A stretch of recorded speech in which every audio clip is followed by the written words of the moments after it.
Welcome to Real Health with me, Karl Henry. Folks, Professor Andrew Coogan from the Department of Psychology in Maynooth University is one of Ireland's leading sleep experts in sleep science, specialising in how biological rhythms, stress and modern lifestyles impact the way we sleep. From insomnia to sleep pressure to unique challenges that women face between 30 and 50, he cuts through the noise, the myths, the quick fixes to give people clear, evidence-based strategies for improving sleep. Welcome back to the show, Professor Andrew Coogan. How are you? See you, Karl. Lovely to see you in person. In person. You're one of my COVID flashbacks. Yeah. I remember we did our interview on Teams or Zoom or whatever it was at the time. Small box. I know. Isn't it much nicer to see you in person? How are you? How are things? Good. How's the world of sleep science? It's moving along. Does it change a lot over say the last time we would have spoke was maybe 4 or 5 years ago? I mean, the fundamentals are still there, and I guess like lots of things in science, progress is incremental.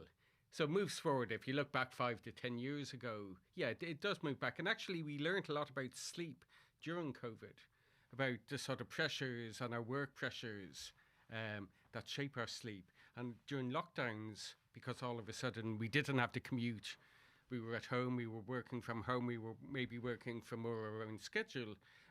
Actually, parts of our sleep improved during COVID. So that's an example of stuff we learned in this big sort of natural experiment that were the COVID lockdowns. By slowing down the external things around us. Exactly. You know, all those pressures that our sleep sort of operates under in our normal lives, they were obviously changed massively overnight and back 5.5 years ago.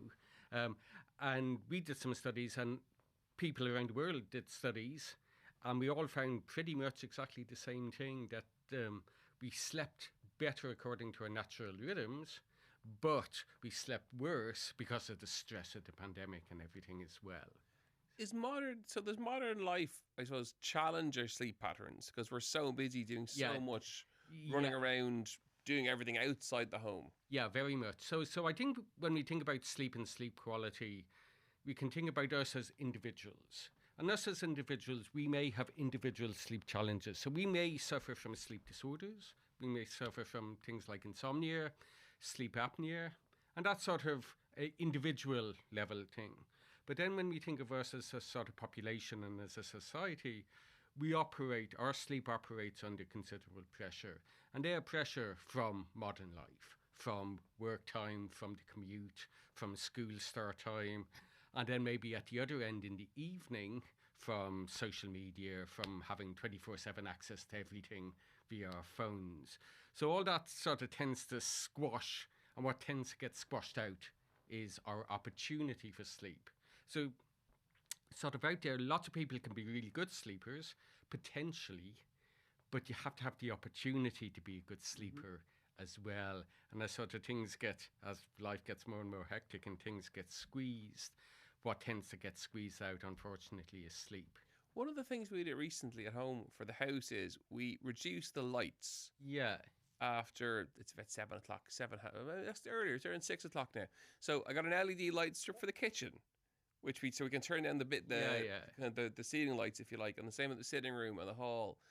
We've got 1 or 2 lamps in place now. Yeah. It's natural, and we found that's transformed our sleep, but the whole vibe of the house is chilled. Yeah. The lights are chilled. It's really interesting.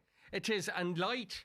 So the thing specifically we work on is the body clock, the circadian clock, and actually the most important thing by a mile in the environment for that is light. And we go to conferences and light in the industry goes, and they get really cross with us because we go, we want more light. And then, no, not then, and not that type of light, a different type of light. So actually, when we want light in general, sort of varies according to time of day. Okay. So in general, we want more light in the morning and during the day, and especially sunlight, because sunlight is so much brighter than any type of man-made light. Our brains don't detect it. We don't see it, but it might be 10 times brighter. And actually our sort of body clocks do detect it, but we're just not conscious of it. But then we want lower light in the evening. And we want less, you were saying about LED lights. The component of light that our body clock is particularly sensitive to is blue light. And LED lights actually are very enriched in blue light. Okay. So actually dialing it down in the evening, that probably makes quite a bit of sense, and it helps us sort of get into a nice pattern. Who sleeps worse, women or men? So in general, women have more sleep problems. So if you look at something like insomnia disorder in women, incidence or prevalence can be up to sort of 2 times higher in women than men. Now that's maybe not surprising, because insomnia is really linked with anxiety and depression. We know they are significantly more common in women as well. They go hand in hand so much. The other thing is, I think women face particular challenges towards sleep, which are specific to women, particularly around pregnancy. Yeah. And then maybe at the other end of the sort of middle life In around menopause. bracket is around menopause and perimenopause. So pregnancy is, from a physiological point of view, is just mad. Just the whole everything changes so much. It's crazy. It's amazing. And of course, sleep changes as part of that in the peripartum period. Obviously, having a small child is going to upset Every your sleep. parent listening in will know that. And exactly, I been there, done that, and sometimes people worry about that, and probably worry about it maybe too much. It's completely normal. It's the most natural thing in the world, and it will pass. You may not feel it at the time, but it will pass. So sometimes people worry about their sleep being disturbed in circumstances that are completely natural. However, if you think you suffer from maybe poor sleep than you might have had before and might have been usual for you, and you think things like worry is driving that, there are a couple of easy things you might try. One is to write down, maybe sort of an hour or two before bedtime, just write down in a piece of paper what your worries are, and then fold it over and put it to the side. Now, those problems aren't going to disappear, but say, I'm going to park those until the morning. It's control over your thoughts. It's control over the lists of whatever, yeah. And one of the things sleep actually really helps us do is problem solve. And there's loads of studies showing that it helps insight. So, the phrase, sleep on a problem. I mean, that actually has scientific basis. That sometimes, so if you have a problem and it doesn't seem surmountable now, and if you sleep on it, you may wake up and go, I know what I'm going to do. And you have a solution. And actually sleep helps you do that. So the process is sort of putting those concerns to one side. Not saying that they're going to disappear or anything, but, we're still going to have the problems tomorrow that we had today. But let's not let them sort of intrude on our sleep. Let's try to park it and pick it up back in the morning. But it's control. Yeah, it is. It's ownership. And again, being well slept, being refreshed, definitely helps us deal with the stresses better. So stress makes us sleep less well. Being less well slept makes us more prone to being stressed out, even by the normal hassles of daily life, like the regular type of stuff that happens. So we want to break the destructive cycle and actually move it to a virtuous cycle. And that's what a lot of the sort of psychological therapies around sleep are really trying to do. It's trying to break the negative cognitions around sleep. And then that allows us to sleep, and then that actually makes us more orientated to more positive cognitions. And now we're switching into a virtuous cycle. Talk to me about sleep pressure. So sleep pressure in societies, so sleep pressures are, like as I said earlier, we can be really good sleepers as individuals. But if you are, let's take a group of people out there who have real sleep pressure, shift workers, loads of shift workers out there, maybe 500,000 people in Ireland do some type of shift work, really significant numbers. Obviously, you are trying to sleep against your body clock, if you're doing night work. So you're trying to work when you should be asleep, and then you're trying to sleep when you should be awake if you go home and try to sleep during the day. So we know shift workers have, as a population, they have lots of sleep challenges. They tend to have shorter sleep, poor sleep quality, and all the sort of knock-on effects of that. It's not that they as individuals aren't good sleepers. It's because you have to do shift work, and that's obviously going to screw up your sleep. You know, we're just not designed. We are designed, our physiology, our biology is that we're active in the day and we're asleep at night. So that's one group of people.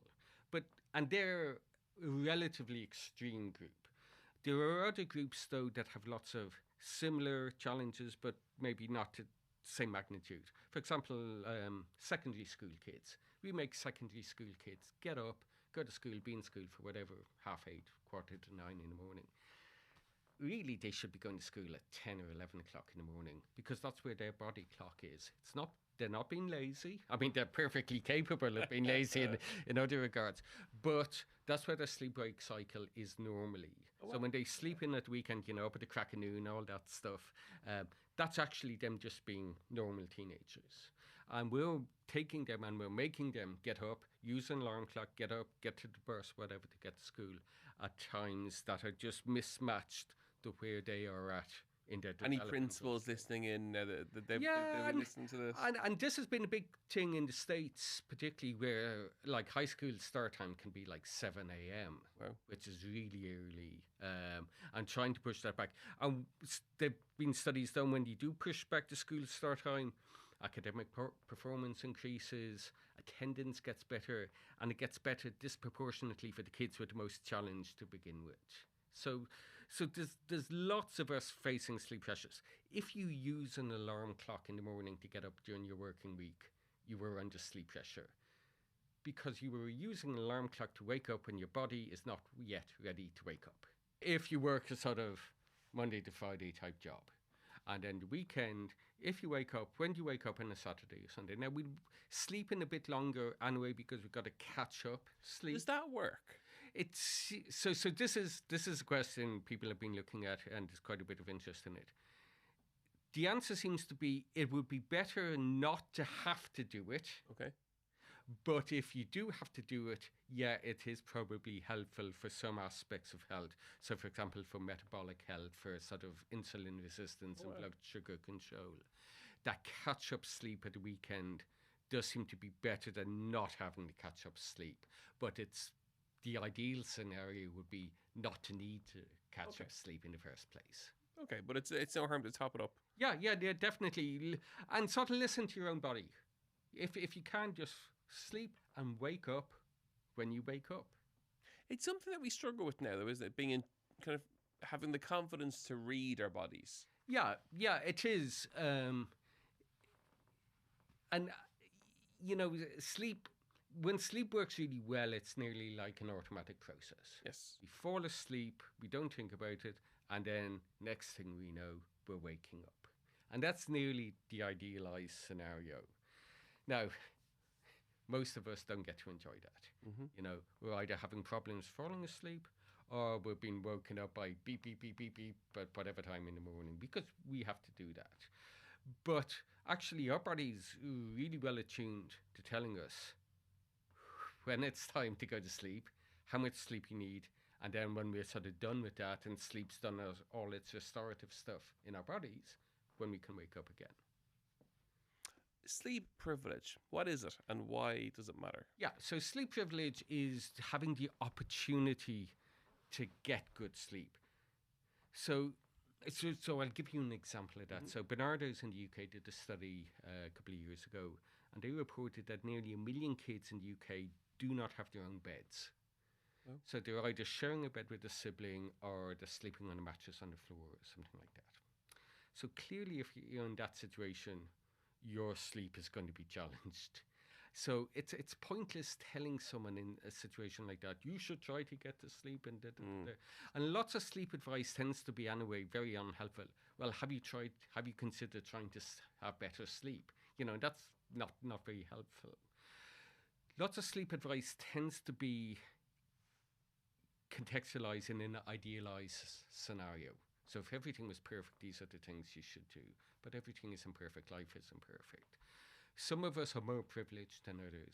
That we have, maybe even, in our housing, so if you're sharing if you're unfortunate to have to share a bedroom in a hotel with your family, because that's the emergency accommodation or whatever available to you, of course, that's going to be very challenging. You're not going to have the privilege of having your own bedroom, being able to set your own sleep times. So sleep privilege is really accepting that there is inequality, I guess, and that lots of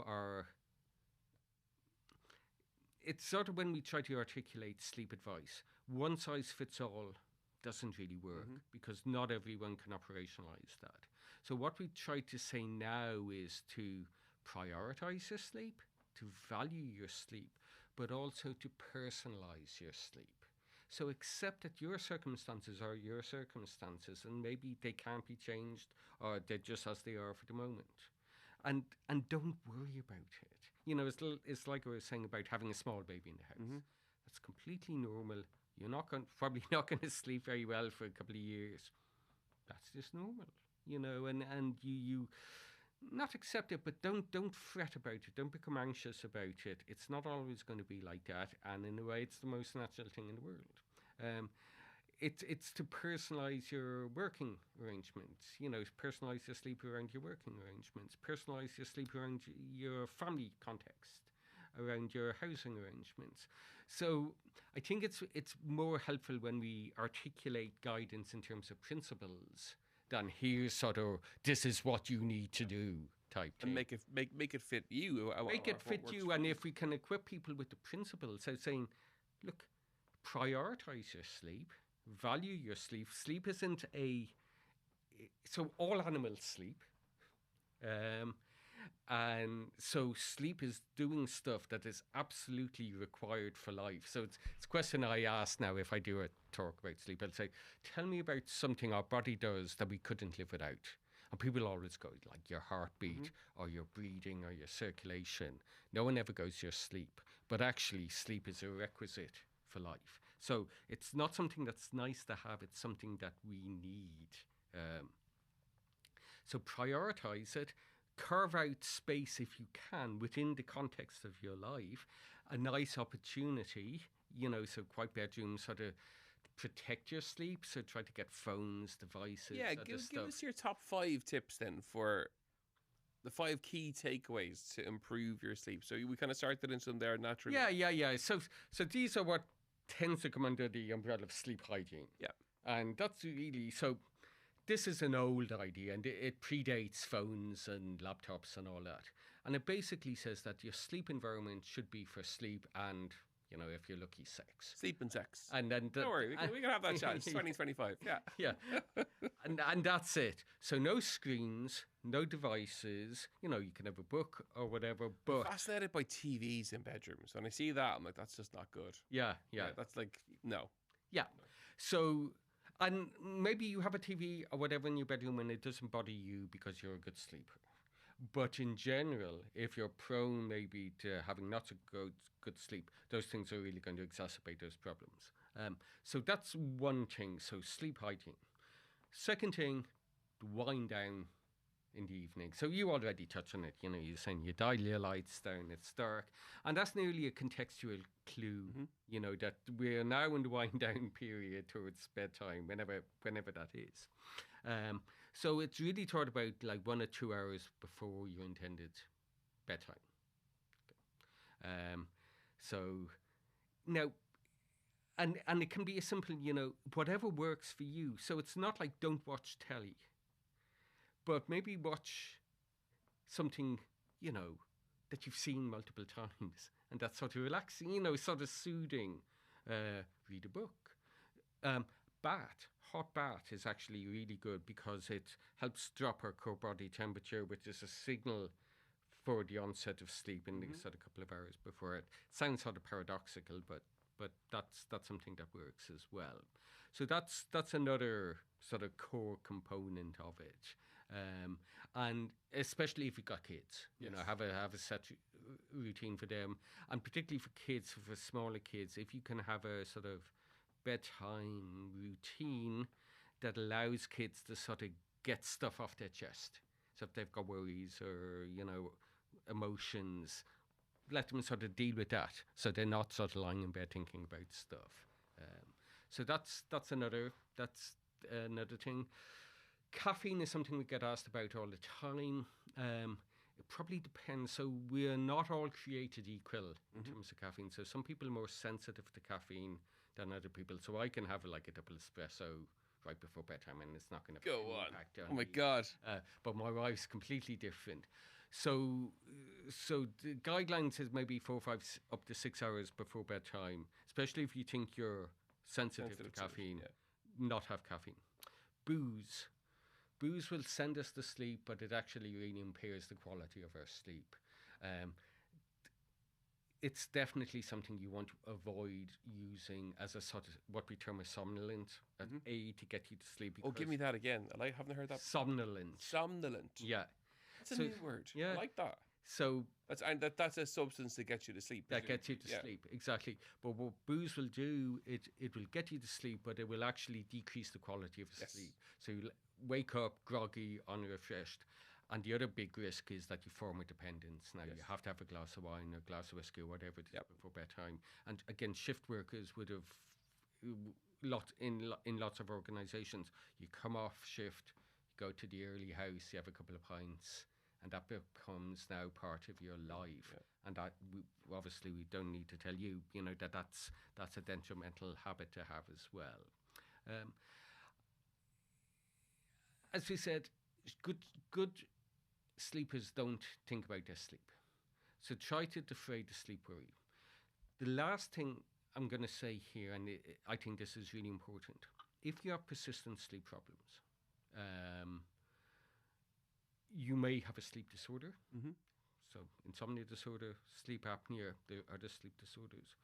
You are not going to tweak your way out of that. You need to go talk to your GP. Sometimes sleep disorders are comorbid, so they're co-occurring with other physical health issues. They are very common in mental health conditions as well, but they can occur on their own as well. So if you've got a problem, so let me just give you the criteria, for example, for insomnia disorder. So that is if you were having problems either falling asleep, staying asleep, or waking up unrefreshed most days a week, so more than 2 days a week, and that is going on for more than a month, then it's time to talk to a healthcare professional. It is perfectly normal. We will all have what we term acute insomnia. So that's the occasional night where we can't sleep, or we wake up at 2 o'clock in the morning. We all get them. We all get that, and that is perfectly normal. But it's when it's a recurring problem. Sleep apnea. So if your partner reports you snoring loudly, stopping breathing during sleep, that's if you have a bed partner, or you find yourself excessively tired during the day.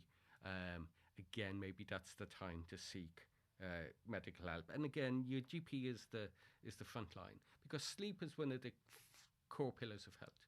So the way we think about it now is 25 years ago, you go to your GP, and your GP would be very unlikely to ask about your diet or exercise. Now, they're probably first things up, Sleep is the third pillar, and we're probably now with sleep where we were with diet and health, diet and exercise 25 years ago. But it is increasingly recognised as a core pillar of health. It is not wasting your GP's time to discuss your sleep with them. Not being able to sleep is a bit of a torture. Even forget, people worrying a lot about the sort of health consequences and all that. Yeah, they're there, but look, in and of itself, if you're not sleeping, it's a misery, and it's worth dealing with, even if it had no other consequences. That really deserves a good conversation. And there are options available, like everything. Treatments can work. They mightn't work for you. They might work for you, but you're not going to know until you try. So it is serious because it's important to you. So don't keep it. Sometimes I think people think, I don't want to waste my doctor's time telling them about this. But it's really important. It's really important, both in and of itself, but also then maybe it's overlapping with other sort of health issues as well. I think we've covered a huge amount of ground for people, both in terms of the tips, but also underlying message that don't compare and despair. Yeah. Don't overthink it. And if you have a challenge and you're genuinely worried, talk to your GP and get professional help. Yeah, I think you know yourself. And especially if things have changed. You know, if you think, well, I used to be a good sleeper and now really, and this is going on and I really can't put my finger on what it is. Yeah, so sort of trust yourself, I think, is a really good bit of guidance. It's been great to catch up again. Thank you so much for coming in the studio, and we'll catch up again soon. Folks, I really hope you enjoyed today's episode of Real Health. Sleep is so important to focus on, and hopefully you'll take some tips from today's episode. As ever, you know where we are, at Karl Henry PT on Instagram, Real Health at independent.ie, and on the Irish Independent website. And we'll see you next week, refreshed, relaxed, for more Real Health. Slán go fóill.